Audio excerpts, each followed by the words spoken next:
కొత్తగూడెం జిల్లా కలెక్టర్ వి పాటేల్ గణతంత్ర దినోత్సవం పురస్కరించుకొని భద్రాద్రి కొత్తగూడెం జిల్లా ప్రకాశం స్టేడియంలో పతాక ఆవిష్కరణ నిర్వహించి కార్యక్రమంలో మాట్లాడుతున్న దృశ్యం. ఏఎస్ఎన్ 24 న్యూస్, భద్రాద్రి కొత్తగూడెం జిల్లా. సాయం అందింది.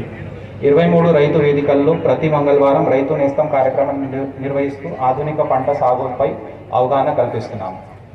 ఉద్యానవన పరిశ్రమల శాఖ తెలంగాణ రాష్ట్రంలోనే ఆయిల్ పామ్ కోకో సాగు విస్తీర్ణం మొదటి స్థానంలో మన జిల్లా ఉన్నది. జిల్లాలో 68,521 ఎకరాల్లో ఆయిల్ పామ్ సాగు మరియు 657 ఎకరాల్లో అంతర్ పంటగా కోకో సాగు ఉన్నది.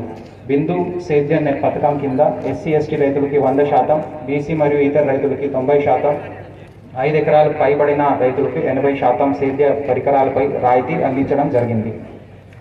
గృహజ్యోతి వ్యవసాయంతో పాటు మిగిలిన అన్ని రంగాలకు 24 గంటలు నిరంతరాయ విద్యుత్ సరఫరా చేస్తున్నాము. జిల్లాలో 3,079 ఉచిత వ్యవసాయ విద్యుత్ కనెక్షన్లు ఉన్నాయి. 200 లోపు విద్యుత్ వినియోగిస్తున్న 1,70,635 మంది వినియోగదారులకు 53 కోట్లు 34 లక్షల రూపాయలు ప్రభుత్వమే చెల్లిస్తుంది. 250 లోపు యూనిట్లను వినియోగించిన 751 మంది నాయ బ్రాహ్మణులకు లాండ్రీ ధోబీ గార్డ్, 2,218 మంది వినియోగదారులకు 2 కోట్లు 41 లక్షల రూపాయలు ప్రభుత్వమే విద్యుత్ ఛార్జీలు చెల్లిస్తుంది. మహాలక్ష్మి పథకం మహాలక్ష్మి పథకం నిరుపేద కుటుంబాలకు వరం.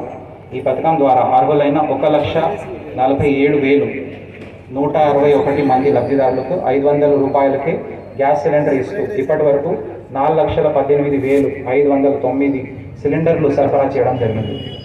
పౌర సరఫరాల శాఖ జిల్లాలో చౌకధరల దుకాణాల ద్వారా 8,38,399 కార్డుదారులకి లబ్ధి చేకూరుతుంది.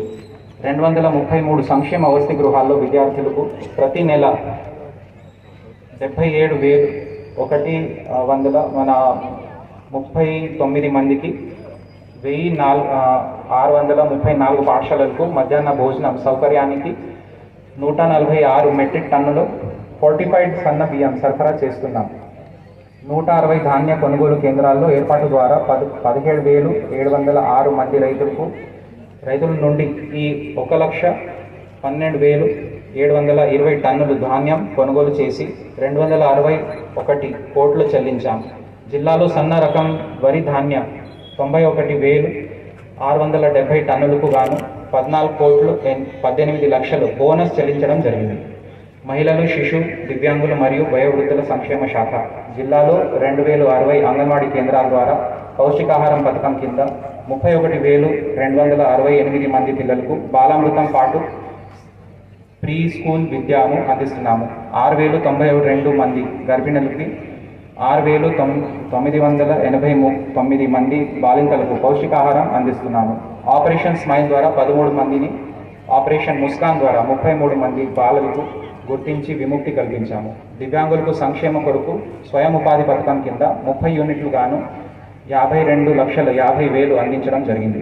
విద్యాశాఖ 860 పాఠశాలల్లో 25 కోట్లు 38 లక్షల రూపాయలతో మౌలిక సదుపాయాల కల్పన పనులు చేపట్టాము. For more updates, subscribe to our channel. Thank you so much.